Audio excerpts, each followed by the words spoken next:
उसी तरह जिस तरह लोकसभा में ईवीएम जीती थी, उसी तरह बिहार चुनाव में भी ईवीएम ही जीती है। ये सबको मालूम है कि 70 में 51 सीटें कांग्रेस ने भाजपा और उसके एलाइज को जिताई हैं, दी हैं।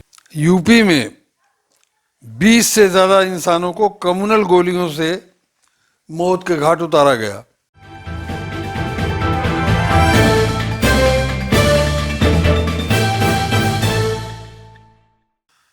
जहाँ तक यहाँ उत्तर प्रदेश में मुसलमानों की समझदारी का सवाल है, तो तकरीबन 10-12 साल पहले उनमें उलमाए सू और सियासी मुनाफिकीन के वो असर से आज़ाद होना शुरू हो गए थे। शाहीन बाग तहरीक ने उनमें मज़कूरा तबकों के असरात के ख़ात्मे का ऐलान तक कर दिया था। उत्तर प्रदेश में जो मुज़ालिम हुए उस तहरीक के दौरान उसने ये साबित कर दिया कि अब आवाम में न सिर्फ बेदारी पैदा हुई है, बल्कि उस बेदारी के ज़रूरी लाजमी मसाइब बर्दाश्त करने की ताकत भी कुदरत ने उनके अंदर पैदा कर दी है। मुस्लिम अवाम अच्छी तरह समझ चुके हैं कि भाजपा भी अपने सियासी मफाद में यही चाहती है कि मुस्लिम अवाम भाजपा को अपना सबसे बड़ा मसला माने। यही बात नाम नहाज सेकुलर लीडरशिप भी चाहती है। उसने अपने चाटुकार मुस्लिम नुमा जोकरों को के ज़िम्मे हमेशा यही खिदमत लगा रखी थी। हालिया इलेक्शनों में के नताइज ने यह साबित कर दिया है कि भाजपा मुसलमानों का मसला है ही नहीं, बल्कि ये भारतीय समाज का एक बड़ा मसला है जो मुसलमान चाहें भी तो उसको हल नहीं कर सकते अकेले, अलबत्ता उसको बढ़ा ज़रूर सकते हैं। ये जब ही होगा कि मुसलमानों ने अपने दिमागों के जिस खाने में इस वक्त भाजपा को बैठा रखा है, उसी खाने में अखिलेश यादव, मायावती और प्रियंका गांधी के लिए भी उसी जगह जगह निकाली जाए और एक ही खाने में सबको फिट रखा जाए। जहां मुनाफिकीन ने सिर्फ भाजपा को बिठा रखा है, उसी जगह इन लोगों को भी बैठाया जाए तो शायद वो 70 साल के अपनी मजलूमियत से बाहर निकल सकते हैं। इधर मुस्लिम मुनाफिकीन ने सपा में जल्दी पहुंचने की होड़ लगा रखी है कि चल के जल्दी से अपनी सीट वहां पक्की की जाए। जब उत्तर प्रदेश में बाई इलेक्शन और बिहार में आम चुनाव हो रहे थे, तो मुझसे मिलने वाला हर शख्स जानता है कि मैं यही कहता रहा कि उत्तर प्रदेश में समाजवादी पार्टी सिर्फ एक मलहनी सीट जीत सकती है, वो भी अपनी ताकत या अपनी मकबूलियत की बिना पर नहीं, बल्कि एक बाहुबली आज़ाद उम्मीदवार जो लड़ रहा है वो भाजपा का भट्ठा बैठाने के लिए काफ़ी है। बुलंदशहर में बीएसपी को अच्छे वोट ज़रूर मिले। ये वोट सब मायावती के माने जाएंगे कानून जो हमारा बना हुआ है उसके मुताबिक, लेकिन इस सच्चाई से सारी दुनिया वाकिफ़ है कि वो वोट भी मायावती के नहीं बल्कि उम्मीदवार मोहम्मद यूनुस के वोट थे। वो जीत जाता अगर वो बीएसपी का उम्मीदवार न होता। वो अपने दम पर, अपने बलबूते पर जीतने की पोजीशन में था।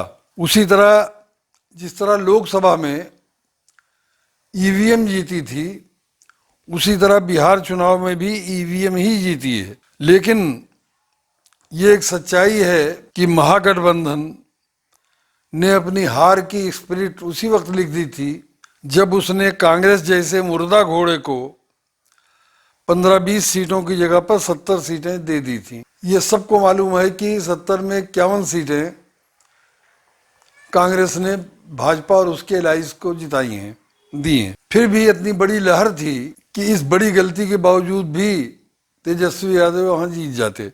मेरा यह भी मानना है, जिसका इजहार मैं कर दूं, इसलिए कि पिछले कई वर्षों से जब मेरे दोस्त लालू यादव से मेरी भेंट होती थी तो मैं महसूस करता था कि इनके ऊपर सोनिया गांधी का असर ज़रूरत से कुछ ज़्यादा है, और उनको मैं चेतावनी भी दिया करता था कि कांग्रेस के लिए तेजस्वी पर ज्यादा जोर न डालेंगे, नहीं तो नतीजा अच्छा नहीं होगा। ये सबको मालूम है कि उत्तर भारत में कांग्रेस के पास बहुत बड़े और पुराने खजाने के अलावा वोट जैसी कोई चीज नहीं है।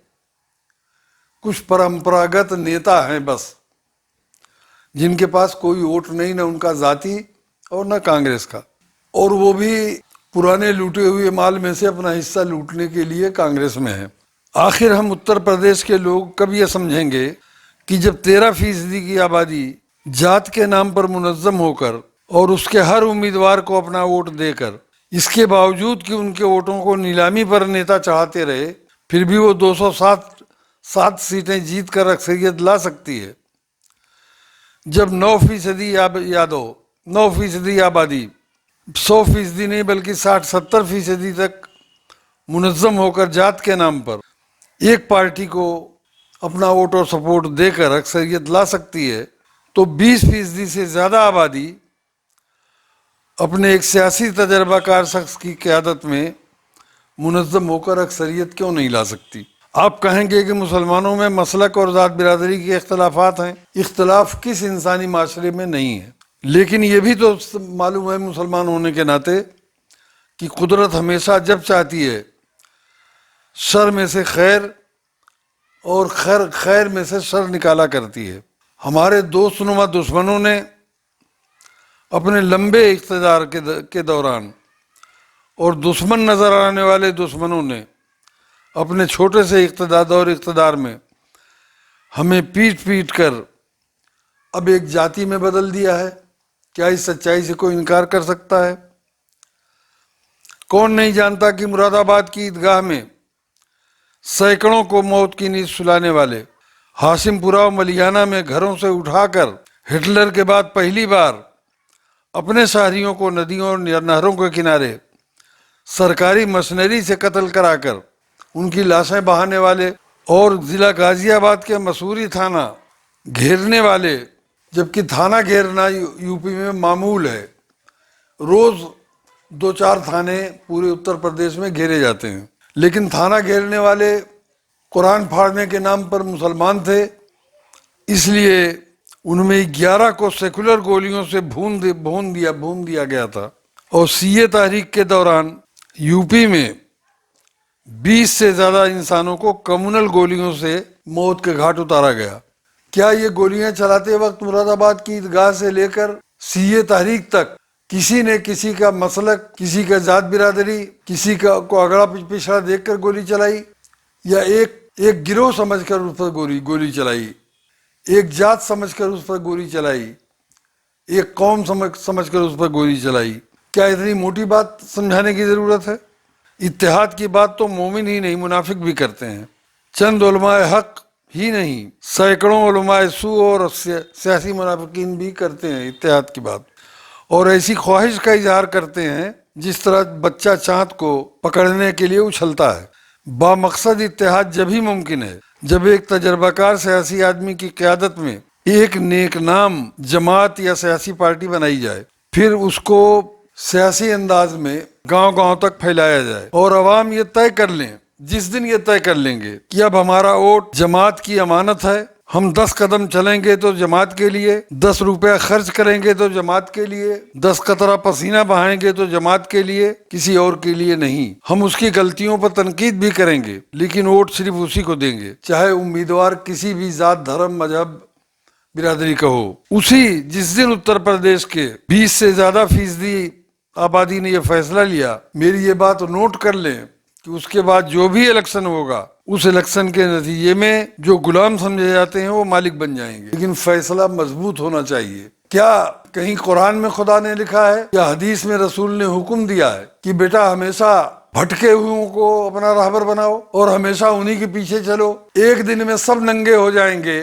जिस दिन आप कहेंगे कि हमने आपको 40 साल इक़्तिदार में रखा, हमने आपको 15 साल इक़्तिदार में रखा, हमने आपको 20 साल इक़्तिदार में रखा, जरा एक बार आप हमारा भी साथ दे दीजिए, उसी दिन इन सारे सांपों की केंचुल उतरने में 5 मिनट नहीं लगेंगे। अकबाल के इस शेर पर मैं अपनी बात खत्म करता हूँ कि काबा पहलू में है और सौदाई बुतखाना है। काबा पहलू में है और सौदाई बुतखाना है, किस कदर शोरीदा सर है शौक बेपरवा तेरा।